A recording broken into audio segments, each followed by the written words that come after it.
জয় কৃষ্ণ কালী মায়ের জয়, জয় কৃষ্ণ কালী মায়ের জয়, জয় কৃষ্ণ কালী মায়ের জয়। অনেক দিন ধরেই সোশ্যাল মিডিয়াতে কৃষ্ণ কালী মায়ের ভিডিও ফটো এত দেখেছিলাম, তো ভাবলাম যাই একবার ঘুরেই আসি।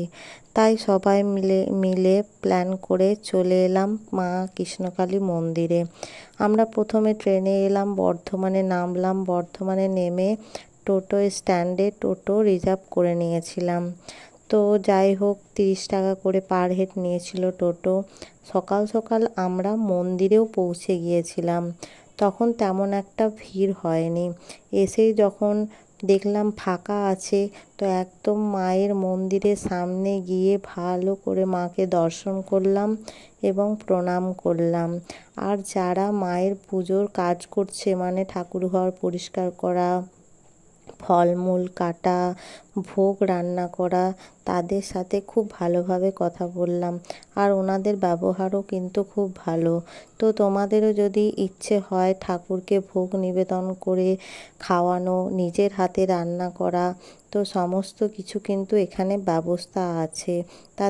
ওনাদের সাথে কথা বলে আমি এটাই বুঝলাম যে নিজের হাতে কিন্তু রান্না করে কৃষ্ণকালী মাকে তুমি দিতে পারো। তাছাড়া বাড়ি থেকে বানিয়েও নিজের ইচ্ছে মতো তুমি নিয়ে আসতে পারো ঠাকুরকে ভোগ নিবেদন করার জন্য।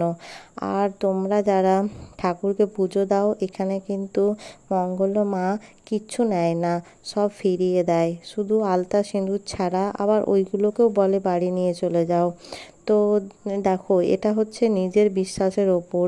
বিশ্বাস যেমন তেমনই না, এটা তো কারো হাত নাই।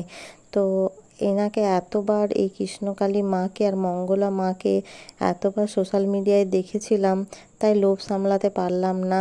কিন্তু এত ভিড় হয়ে গেল, আস্তে আস্তে কি বলবো, লাইন করে আস্তে আস্তে করে কিন্তু এগোতে লাগলো লাইন ওই ত্রিশূলটা ঠেকানোর জন্য।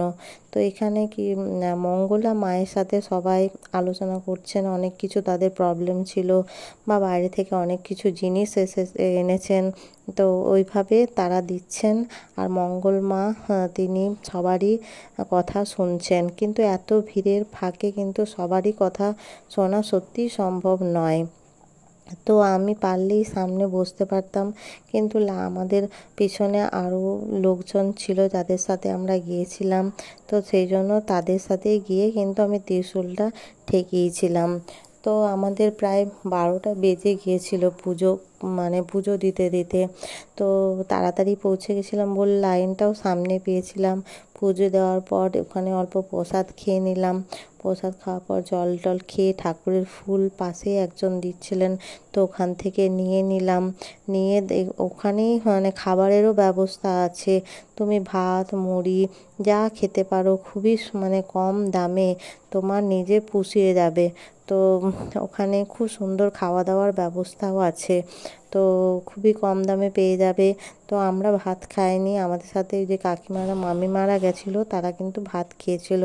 তো আমরা যখন লাইনে দাঁড়িয়েছিলাম, অনেকগুলো ফটো ক্লিক করেছিলাম। একটা ছাগল এসে দাঁড়ালো, জানি না কী রূপে এসেছিলো, তাকেও সঙ্গী করে নিয়েছিলাম।